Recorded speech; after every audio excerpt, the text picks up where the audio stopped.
Comment créer son entreprise facilement au Cameroun en 2025? Pas seulement au Cameroun, en Afrique, que ce soit dans le monde entier. Je vais vous donner quelques astuces, euh, quelques préalables qui vont vous aider à bien créer votre entreprise et à bien démarrer dans votre entreprise en cette année 2025. Parce que les erreurs du passé ne devraient pas se produire, euh, ne devraient pas se reproduire en fait. Plusieurs personnes font beaucoup d'erreurs lorsque elles démarrent dans leurs entreprises. Elles font beaucoup d'erreurs et il y a des préalables. Aujourd'hui, je ne veux pas entrer dans les business plans, les études de marché, etc. Ce sont les choses qu'on en parle presque partout. Mais je veux mettre l'accent sur un élément. Je vais mettre l'accent sur un élément, même si après je vais aussi parler d'autres choses. Mais aujourd'hui, je vais mettre l'accent sur un élément. Pour bien démarrer votre entreprise, il est conseillé. Il est conseillé de prendre une consultation fiscale avant de créer votre entreprise. D'ailleurs, c'est une étape cruciale pour éviter les erreurs coûteuses. Vous savez, les erreurs en fiscalité et en impôt payent cash. Ça paye cash. Généralement, les gens viennent consulter un comptable, un fiscaliste ou un expert. Lorsqu'ils ont déjà créé leur entreprise, ils ont déjà fait plein d'erreurs. Pourquoi faire ces erreurs? Pourquoi le faire? Pourquoi croire que le travail de l'autre est trop facile et que vous, qui n'êtes pas professionnel, vous pouvez le faire vous-même? Pourquoi croire cela? Et on se retrouve dans des trucs. Quelqu'un vous amène un dossier, vraiment, c'est du abracadabra. Alors, pour éviter ces erreurs, il est conseillé de prendre une consultation fiscale. Et je vais vous donner quelques raisons pour lesquelles vous devez prendre une consultation fiscale. D'abord, pour l'optimisation fiscale. C'est quoi une optimisation fiscale? Moi, je vous donne ma définition à moi. Je ne vais pas aller regarder la définition de Google. Vous pouvez aller faire vos recherches. Mais moi, je dis qu'une optimisation fiscale consiste à payer l'impôt qu'il faut à la date qu'il faut. Ne pas payer plus d'impôts qu'il n'en faut. Payer le juste impôt. Payer le juste impôt dans les délais. Une bonne optimisation fiscale va vous permettre de réduire vos impôts sans violer les règles fiscales et les règles comptables. C'est ça la bonne optimisation. Parce qu'il y a des gens qui disent que optimisation fiscale, mais ils vont vous amener dans la fraude fiscale. L'optimisation fiscale n'est pas la fraude fiscale. Écoutez bien, l'optimisation fiscale, ce n'est pas la fraude fiscale. Ça, c'est deux choses différentes. La fraude fiscale, c'est que je viole une loi fiscale exprès parce que je vais payer moins d'impôts. Mais l'optimisation, je respecte, je contourne la règle fiscale pour payer moins d'impôts.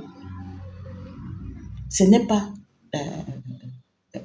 la violation, ce n'est pas la fraude fiscale. Donc, il faut différencier ça. Donc, quand vous consultez chez un bon expert, chez un bon professionnel, il va vous donner des conseils pour faire une bonne optimisation fiscale. Quand vous avez consulté. Mais si vous partez, vous dites que non, la comptabilité c'est quoi? La fiscalité c'est quoi? Alors, blablabla, je connais, je peux. Quand vous connaissez, comme vous pouvez, vous courez, vous partez. Après, oh non, madame, les impôts disent que il y a les erreurs. Non, consultez avant. Consultez avant. Quand vous dites comment vous devez marcher. Quand vous dites que vous devez marcher, sinon vous allez vous buter. Et vous allez dire quoi aux impôts? Que non, je ne connaissais pas, c'était encore à mes débuts, c'est pour ça que j'ai fait ça. Non, vous allez payer, on va vous redresser. On vous redresse d'abord. Comme ça, prochainement, vous n'allez plus reprendre ce genre d'erreur. Maintenant, pour la deuxième raison, sur le choix du statut juridique, il y en a qui ne connaissent pas. C'est quoi une SA unipersonnelle? C'est quoi une SA pluripersonnelle? C'est quoi un établissement? C'est quoi un ISA? Ils ne savent pas. Ils passent à me dire que bon, je vais créer mon entreprise. Il ne connaît pas les implications du choix de chaque statut juridique. Il ne connaît pas. Lui va seulement créer. Et demain, il va dire, oh, je ne savais pas. Je suis bien parti. Je m'a dit que je veux créer. Et puis, on m'a dit que il faut que, comme tout le monde fait là, ça. Moi aussi, c'est pourquoi j'ai fait là, ça. Mais je ne comprenais pas bien. Donc, maintenant, expliquez-moi. Vous avez déjà créé. Vous avez déjà créé l'entreprise. Maintenant, qu'on vous explique là, ça n'a plus l'impact que ça aurait eu si vous aviez d'abord consulté avant de créer. En consultant avant de créer, vous prenez une décision avec en connaissance de cause. Vous prenez une décision, vous faites le choix de votre statut juridique en connaissance de cause. Vous savez pourquoi vous faites le choix de ce statut juridique. La troisième raison, c'est comprendre les obligations fiscales. Comprendre les obligations fiscales. Il y en a qui entrent dans des activités, ils ne connaissent pas les obligations fiscales inhérentes à cette activité. Ils ne connaissent pas.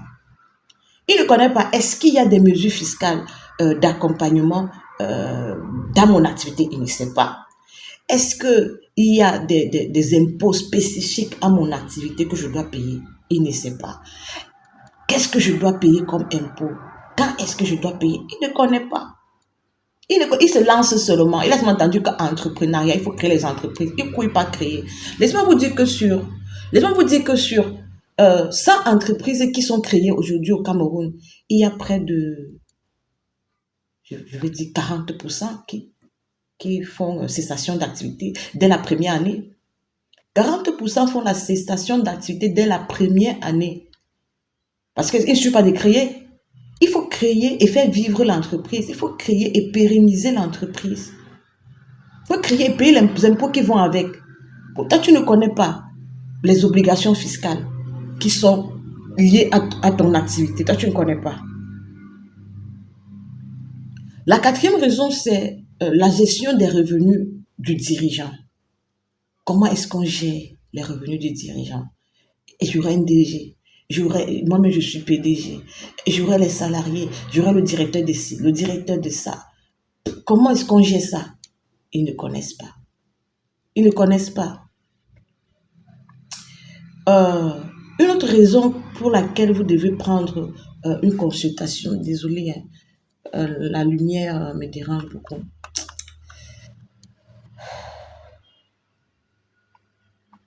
Une autre raison pour laquelle vous devez consulter avant de créer votre entreprise en 2025, c'est pour anticiper sur les risques. Anticiper sur les risques, surtout les risques fiscaux.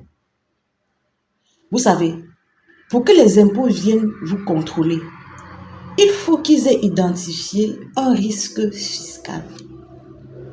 Que ce soit le risque fiscal peut être à travers vos déclarations que vous faites chaque mois. Ça peut être à travers aussi l'activité que vous avez choisi dans laquelle vous avez choisi d'exercer.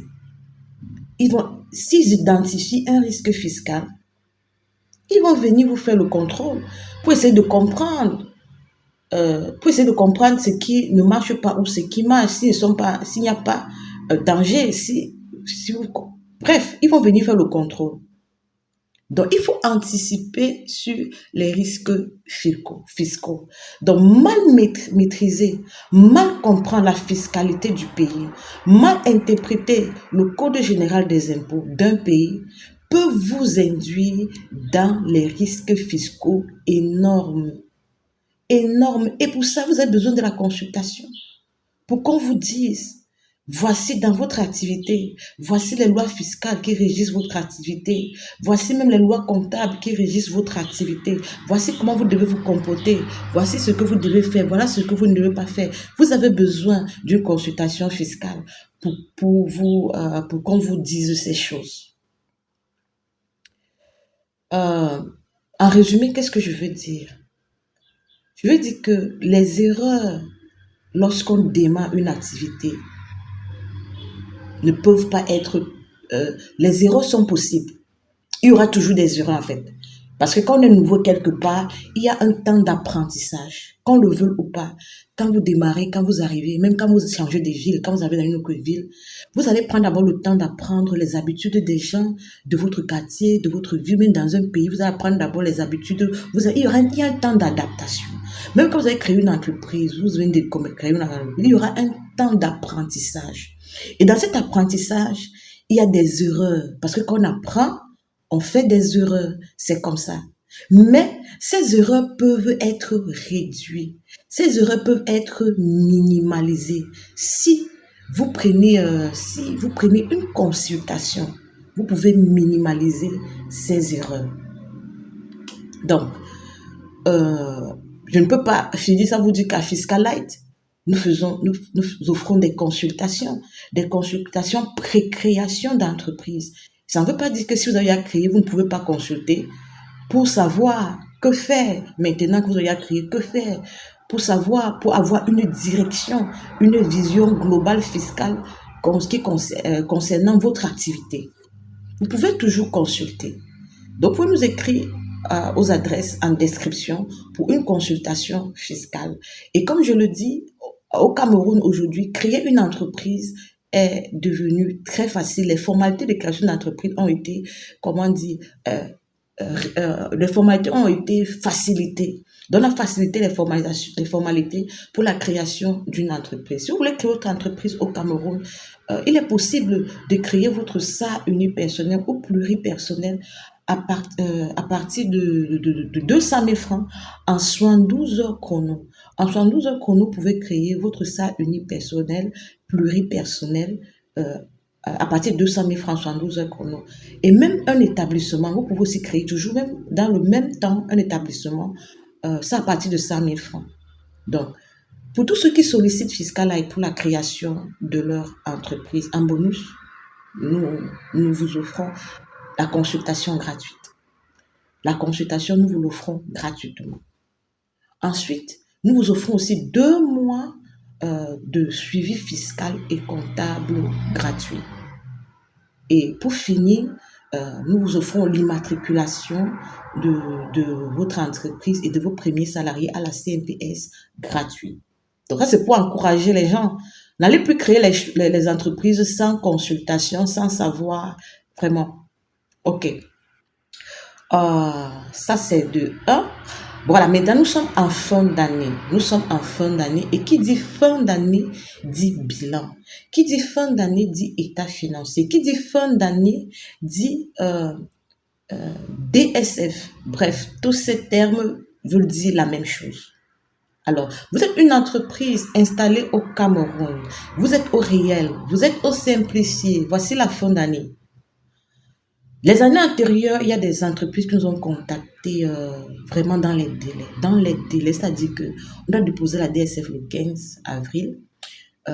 Il y a des gens qui vont nous contacter le 10 avril pour déposer. Écoutez, la comptabilité, là, c'est une technique. On dit technique quantitative de gestion.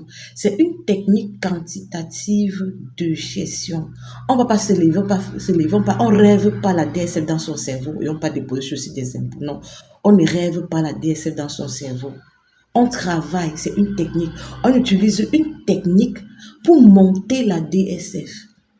Et ça demande du temps.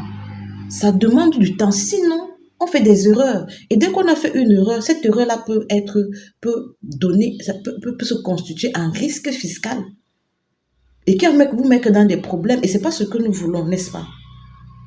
Donc, pour tous ceux qui veulent solliciter nos services pour l'élaboration de la DSF cette année, s'il vous plaît, contactez-nous à temps. Contactez-nous à temps pour qu'on voie comment travailler afin de déposer votre DSF dans les délais. Contactez-nous à temps. Et bien entendu, quand vous allez nous contacter, nous allons vous dire ce que nous allons vous donner en bonus parce qu'il y a toujours les bonus cette année.